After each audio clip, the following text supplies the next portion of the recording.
In this presentation, essentially, I'm going to take you through the numbers and how the scheme was operationalized. And here we see these 5 people, and we put them up because we are talking about the period of President Akufo-Addo. We're not talking about just last year when the story was being told. Right. And during that 8-year period, these are the people who were in charge of the scheme. So we had Honorable Mustafa Yusuf, who was the first executive director then, now is DG. He was there until, I think, up to 2020, and then had 2 deputies, Nana B and Gifty Oware. And then later, after the 2020 election, Mr. Sibe was appointed. Gifty was retained there as deputy, and then had another gentleman as a deputy director at the place. So these are the 5 people who have managed the place since 2017, 2018, all the way to 2024, end of 2024. Now, let's just look at the numbers. I think the recent statement from the presidency was essentially about the 2024-2025 national service year. And that's where the 81,000 figure comes up.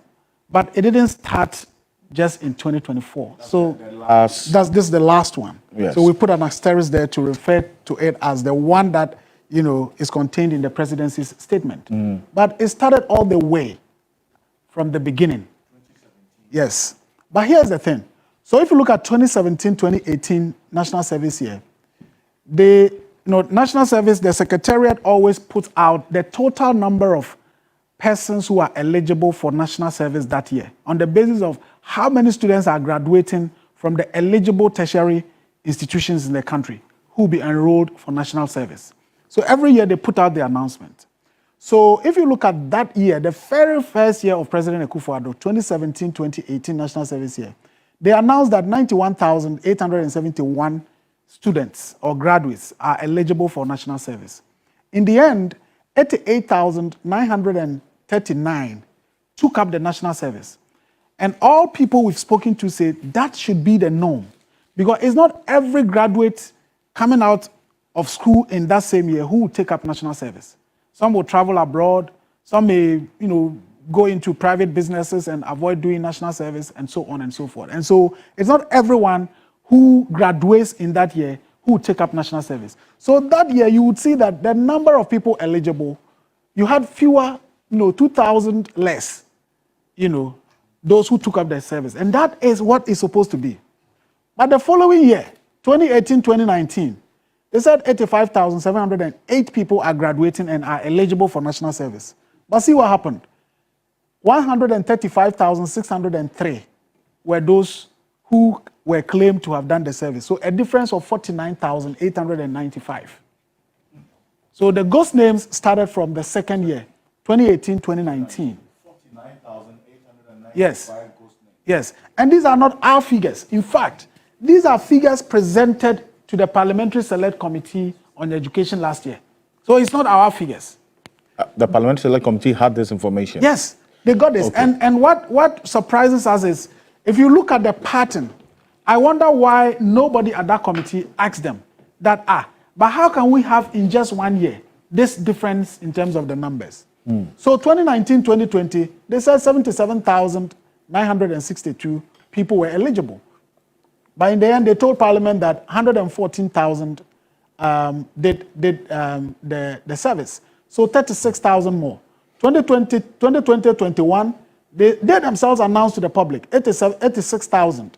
Then in the end, there's 86,078 were the eligible personnel to be. These are the graduates coming out from school, from all the eligible schools, our universities, private, public, polytechnics, and all of that. The total number, 86,078 people. But in the end, mysteriously, we get 125,000 being deployed. Being the ones that they say they have deployed. So they got 38,972 more personnel to do the service. From where? We don't know. 2021, 2022, they said 81,081. Then they deployed 110,000. So a difference of 29,000. Then the worst started happening. 2022, 2023, they themselves said 115,240 people were eligible. But see, they say 179,309. So a difference of 64,000.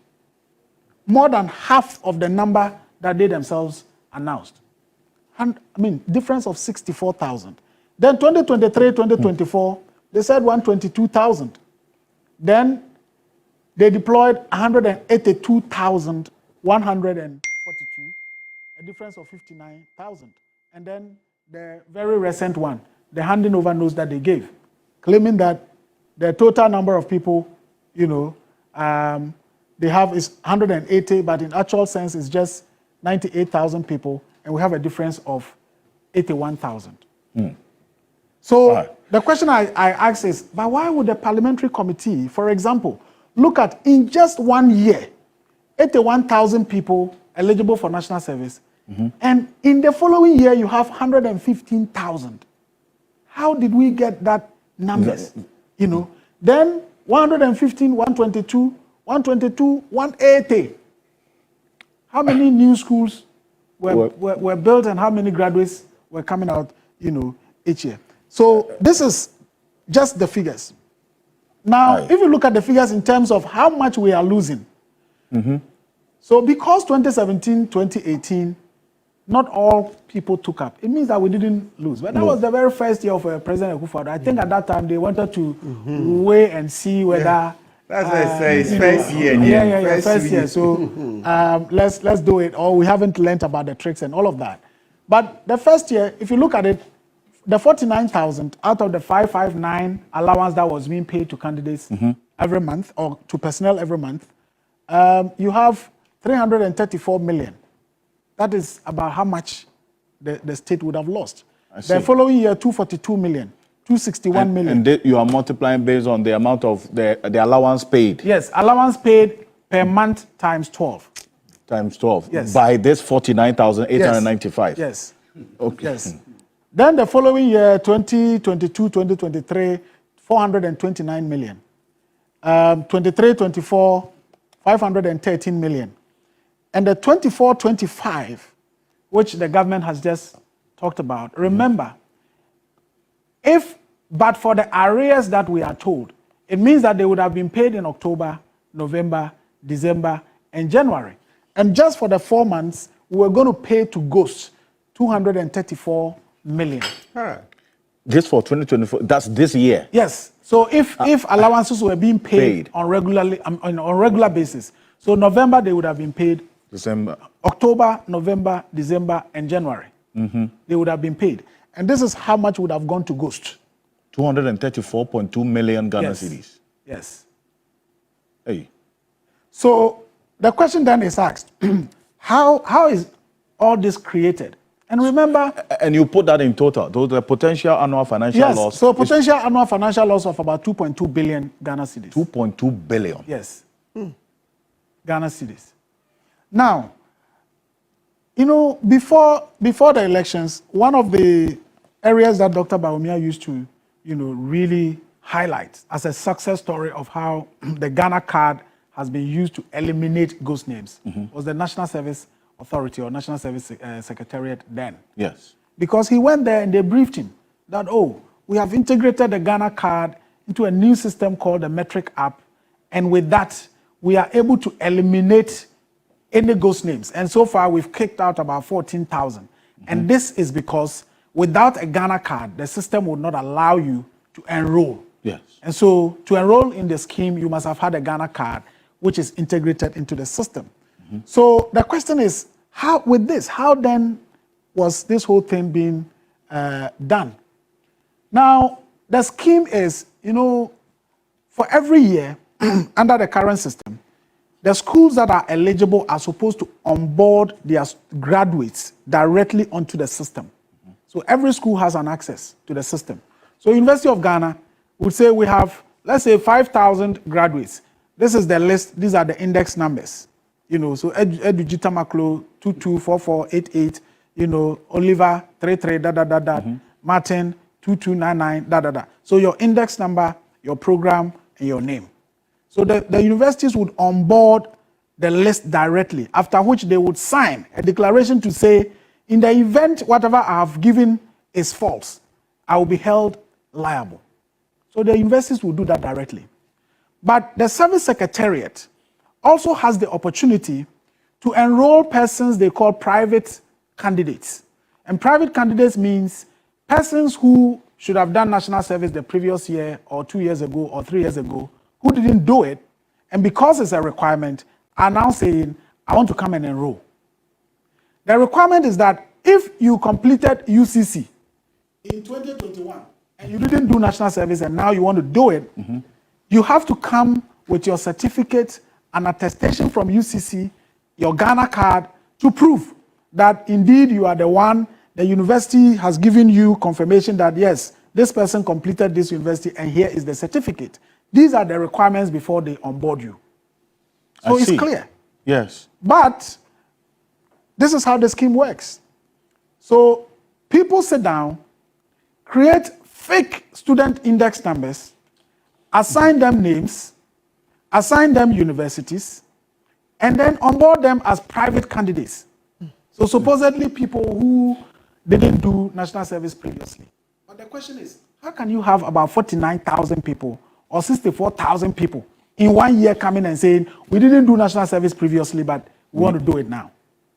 So if you look at it, for University of Education, and I must say that the schools that they use the most, University of Education, Winneba, and University for Development Studies, UDS. UDS and UEW. Yes, they are the dominant schools. They are the highest number of the ghost names. Any reason why? I think that if you look also into the system, about 90% of the names are not, let me say, northern names or Muslim names. And so I don't know why. But whether the cabal is from these regions or whatever it is, I don't know why. But these schools are the dominant ones, but almost every school is used. So if you look at Winneba, this is how they give their index numbers. You know, straight numbers. Like University of Ghana. I went to University of Ghana. So you have straight index figures. You know, so 2244, blah, blah, blah, blah. But look at what they created for people in the system. And thousands of these. I think the first one is basically somebody's Ghana card number. 2021-04-003. You know, no. They begins here. No, this is one person's. This is one person's index number. Flip. Yes. Yes. So 3907 GH slash da da da da da da da. That's the index number for someone. And then UEW that VLOT da da da UEW that. So we sent the list to these universities, and they say no, but we don't know anything. We don't have index numbers like this. So this is University of Education Winneba, and there are thousands and thousands of these. This is Kwame Nkrumah University of Science and Technology. They also use just figures, absolute numbers. Wow. And look at the fake index, some of the fake index numbers that they've created for assigning students to that university, that these are students who completed KNUST, didn't do national service, and they are now enrolling. And these are all 2022, 2023 national service year. So you have basically maybe a Ghana card number-like system that they use for them. This is University of Cape Coast, another school that they used quite a lot. And Cape Coast has this index numbering that is quite complex, depending on the course you are doing. But see, the same university, they give different patterns of index numbers. Somebody is UCC slash this, somebody is SS slash that, and so on and so forth. Then you take University for Development Studies. So here, again, they also use the Cape Coast pattern, where your course indicates your index number. So BEd, Basic Education, so the person has BES 04, da, da, da, da, da. But these are the numbers they use for University for Development Studies. UDSS, EST, some of them don't even have the preface in terms of the course that they are doing. Other universities that were assigned students fraudulently, UPSA, Valley View University, Dambai College of Education, Tamale Technical University.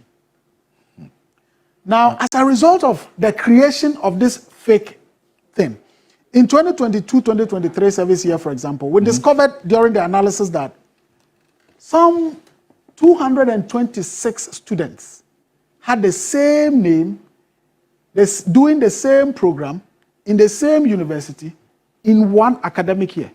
226 226 students. They had the same name. Yes, the same name. Alfredo Kansi, 226 226 students. Had the same in the Alfredo same Kansi. university, doing the same program, in the same academic year. Alfredo Kansi, University of Ghana, yes. Political Science. Political Science, 2022-2023. You know, so, and the person's name is Abubakar Fuseini. And the index number given was this. And you have 226 Abubakar Fuseini. What is his age? What's the age they gave him? And the age is 59. 59 years. And this is from the National Service System. It's not like somebody telling us or whatever. This is data, you know, scratched from their system, taken from their system. So a 59-year-old Abubakar Fuseini, 226 of them had the same Abubakar Fuseini. Yes, doing integrated development studies, University of Development Studies, you know, in the same year. Now, UDS, yesterday I saw posts on social media saying, oh, we don't even do UDS now. We don't do integrated development studies. That program now is with the SD, is it SD Dombo or something, in WA. But this is a creation of some people. They just have to create something and assign a university, you know. So you have 226 students, same name, same program, same university, same academic year. Because when you are perpetrating fraud, I mean, it's well calculated. Yes. So in the same database, you have persons whose age 90 years, 80 years, 70 years. So it's not only the 59 years. There's no, 80 years. 59, he's younger. You know, you had persons 90 years. So, for example, 93-year-old Nimatu Salifu was listed as a UDS graduate posted to Kiyagi DA Primary School in the Upper West region. Another person, 91-year-old Ruth Abdullahi, supposed graduate of UDS, was posted to another school, Upper East region.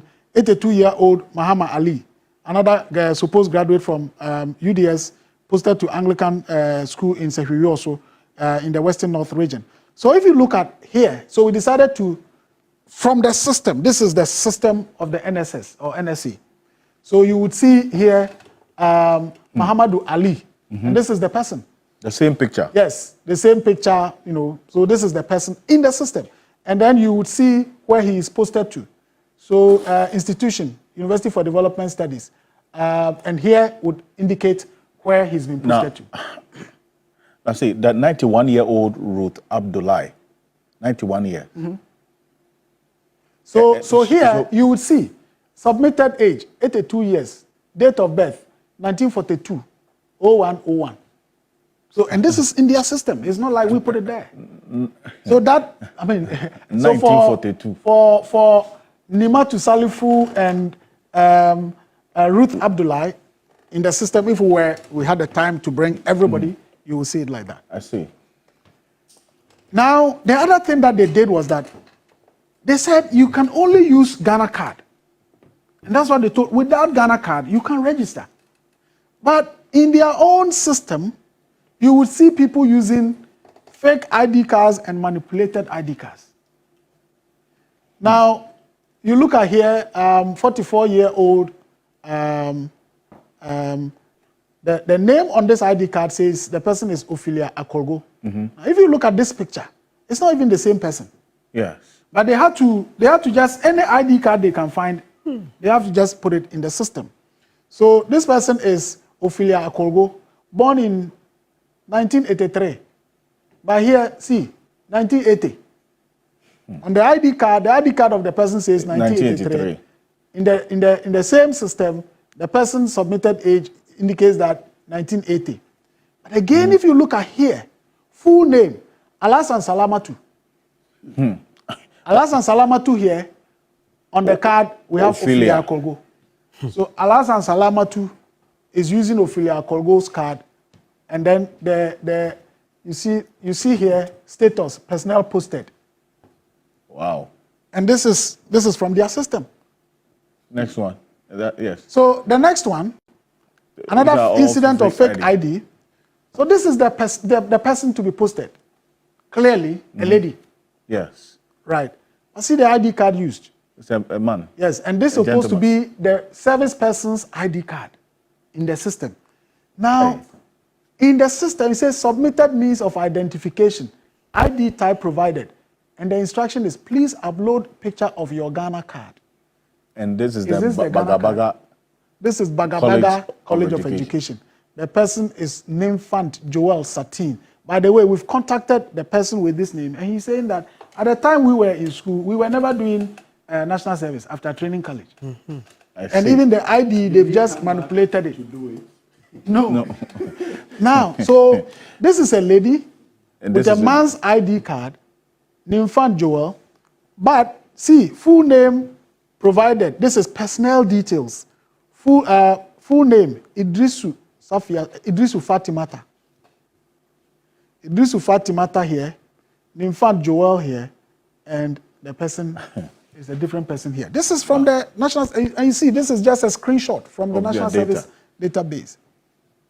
Again, the same person's ID is used for a different person, named Fant Joel as the ID name, and is Idrisu Al Hassan in terms of personnel details. And when you go to status, personnel posted.